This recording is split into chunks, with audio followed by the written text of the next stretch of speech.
A day in my life living in Estrada, Narawat, Tibisukul. So, ayan guys, kakagising ko lang si Sayapay. Ayan, nagtutupi na ako ng aking ules. Tapos, pinapagpag ko na yung aking higaan. Tapos, inaayos ko yung mga unan ko. And I'm going to bathroom na.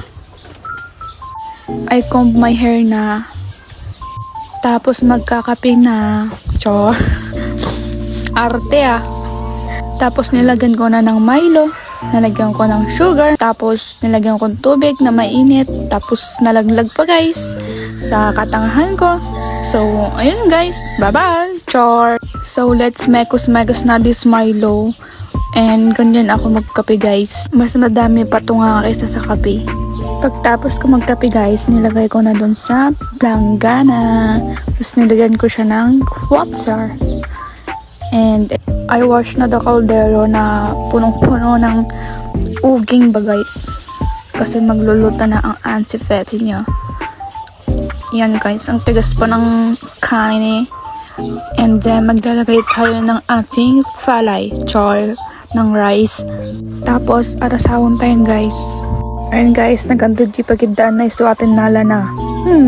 Tapos let's lipat na this tacory kasi lalagyan natin yung caldero. Syempre linisan din natin yung ayan, di ko lang tawag dyan. Tapos nagwalis lang ako guys sa kantin namin kasi madumi, malamang. Ingay ng manok.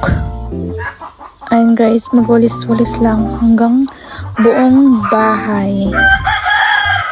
Ay Diyos ko po, ingay ng manok talaga ay. Tapos ayun guys, nilagay ko na yung curtsy na inaayos ko kasi mag-alis naman tayo sa sala. Tapos sa gilid guys, malamang sa silok pa niya para malinis naman tignan. And then nagwalis ako sa kwarto nila mama. Tapos tumaba na ako, tapos inayos ko yung kortina. Ang sunod sa kwarto ko naman, mawalisan ko. Tapos sa bandang kusina namin sa loob. So, yan guys, winawalisan ko lang. Tapos, hinakot ko guys sa dustpan. Tapos, pinagpag ko yung walis. Tapos, nilinisan ko tong mga sapatos namin. Winalas-walisan ko lang. And then, inayos ko yung mga yan. And, nagwalis din ako sa harap ng kantin namin. Tapos, pinagpag ko yung mga alikabok, malamang. Masama sa buhay yan. Char. So, ayan guys, magluluto na tayo. Let's hiwa-hiwa this sibuyas.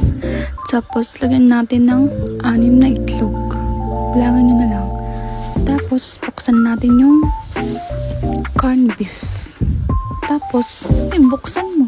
Tapos, patilin mo yung itlog. And then, hugasan natin ang palayok para malinis. Yun lang. So, ayan guys, ilagay natin na yung palayok. Tapos, lagyan natin ng mantika. Tapos, lagay natin ang onion. Tapos, pag lumabas na yung kaluluwa mo, chor, lagay mo na yung corned beef. Tapos, mekos mo lang yun.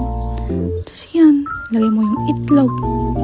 Tapos yan, hiluluin mo hanggang sa maluto.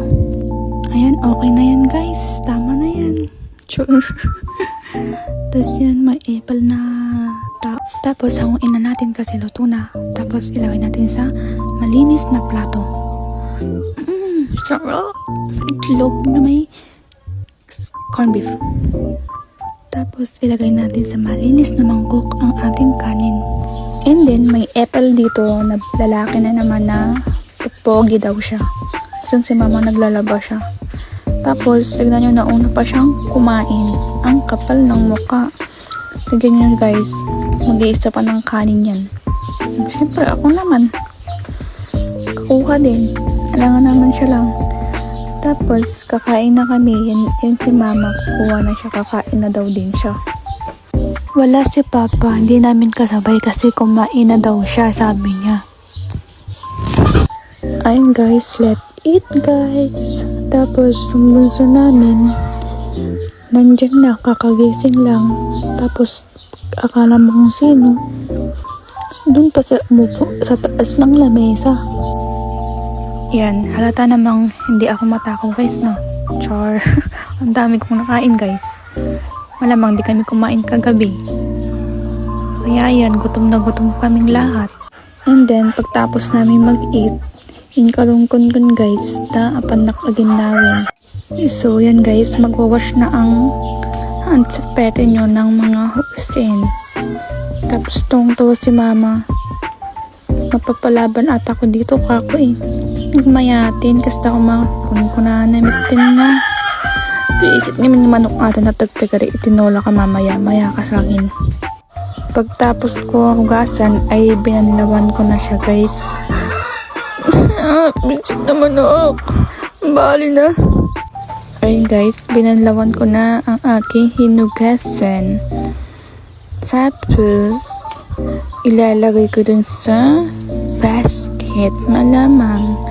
Tapos, ipapainot ko daw para mawala yung mga tubig. Malamang. Oh. Tapos yan guys, tapos na ako mag-inaw. Tapos ipapainit ko na siya guys. And ayun lang, bye-bye!